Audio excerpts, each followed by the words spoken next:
I wasn't trying to go in depth in anyways. But yeah, I just got a few notes for each one. Number two was Swear Down. I fuck with that beat. I thought the hook was dope. The beat was just really fire, man. I thought that shit would have went crazy in the whip, absolutely crazy. That was just fire, man. I really like that record. So that was one of the uppers for me. Um, No Feelings was the third one. Uh, Off Buck do. Shout out to LB. I like when he said I slid with the Magnum, but I'm still trying to hit it raw. That was fire. Yeah. Yeah, that was fire. The hook I thought was okay, but the verses were really fire on that. The verses was really fire on that. Atari came in with like an early 2000 flow on that bitch. It was really fire. I fucked with it. With the verses I fucked with, it was really fire. Rumors, the back and forth. Congrats. Yeah. Props on that. I like the back and forth. That was fire. I love when artists go back and forth on the record. I did want the switch ups to be a little more sporadic rather than like just the same every like 4 bars. It was a switch up. I would have liked, for y'all to do some switch ups like, line for line, bar for bar type shits. You know what I'm saying? Throw in some little, you know what I'm saying? That would have been fire. But I thought the track was dope. Sinner, I like the hook and the beat. I really like the hook on that one. LB, the hook was fire on that one. That beat and kind of how the hook was kind of gave me like Chi-Town King Von vibes. I did like that. I did like that record a lot. That was one of the up points for me on the project. Number 6, Rumors was a freestyle. Oh, the back and forth was a freestyle. Okay. Interesting. Interesting. Okay. That was Sinner. Then Doomsday. Atari, you completely spazzed on Doomsday. That shit was crazy. Great production again. A lot of great production on the project. But number 7 was Spinning Addiction. I thought that one was okay. I like that one. Yeah, I like that one. I thought that one was okay. I feel like I wouldn't have went back to that one if I was listening to when I listen to it again. I feel like I won't, but I'll listen to it again in its entirety. Pop My Shit. Y'all definitely popped y'all shit. At that point in the project, that was my favorite song, and I'll still end up saying that was probably my favorite song on the project. I wanted in on that track for sure. Like when I was listening to it, I was like, I wanted in on that track. Both of y'all went in.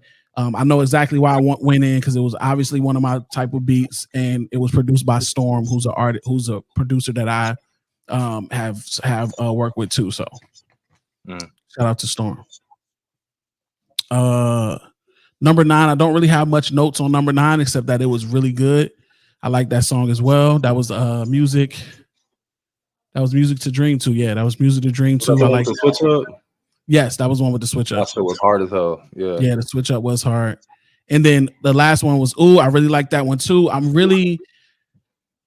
was really locked into 8, 9, 10 on the project. And maybe if Corey liked 8, 9, and 10, and it looks like he might have been locked in from like 6 on, I'm not sure. Or 7 on, Spinning Addiction onto the end. Yeah, the tail end of the project I really like a lot. Those last 3 tracks are really fire. Yeah, man. Overall, the project for me, is good. I like that. I like to hear a lot of rapping niggas ass shit. A lot of those beats sound like shit I would definitely bump in the whip. Y'all chose great production on this. Y'all accented either chose production that accented y'all flow styles very well, or vice versa. Y'all accented the beats very well. Either way, it's a solid project, a solid outing, and a solid display of lyricism on both of y'all parts. For sure. All right, so appreciate that verse. I'm gonna say the first 3, I was like, those are cool. That's how I just felt like they were cool. So I was like, kind of mellow in what I was expecting, and then number 4 changed everything. Number 4 on until maybe the last track was some of the best rapping I've heard in a while. It made me look at, first of all, ByrdGang LB, you're dope. Like the stuff I've heard before, I thought was cool, but you're really dope, bro. You and Atari bounce off each other. Pause, like real, like you guys just have. What it did for me, because when I listen to Atari's music, Atari knows how I feel about his music. I was super critical of him because I think he's fucking amazing. And it made me realize this dude can rap in any style whatsoever and still be himself within that style change up. Because a lot of times he'll rap about like relationships and emotional baggage and shit like that. Not necessarily toxic rap, but just like experience rap with women and how women are and his role in the situation.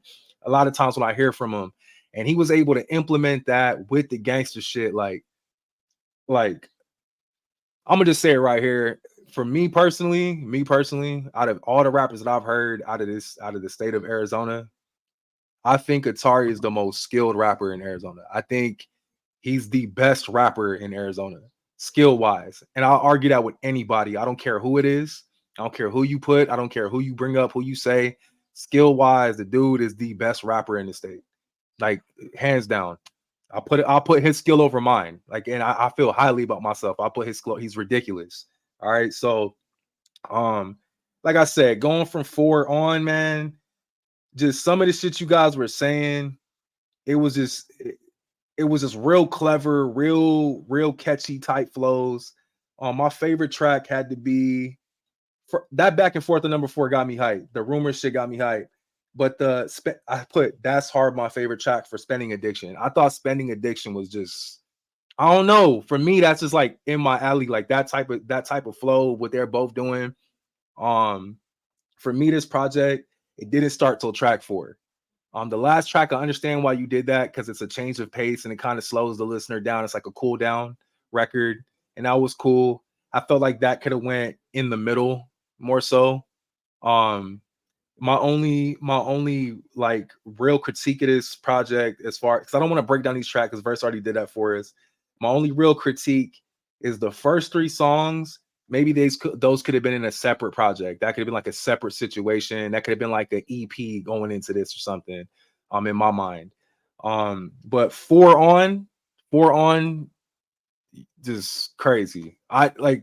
Crazy. It was just really well done. The mixing was great. The production was great. Nobody stepped on each other's like toes, like trying to out rap each other. And even if you guys were competing, it sounded like Steph and Clay with each other. Like that's what it sounded like to me. Kyrie and LeBron, Steph and Clay type shit. It just sounded like a tandem of niggas that was gonna give you buckets all through the track. Just buckets. So hats off to y'all. Now I'm looking forward to hearing something else that you guys put together. Like I said though, like ByrdGang LB, you're dope as shit, bro. Like I didn't know you were nice like that. You're dope, but like I said, I'm gonna stand. I think Atari is the best rapper currently right now in the state of Arizona, skill wise for sure. Yeah, good shit, man.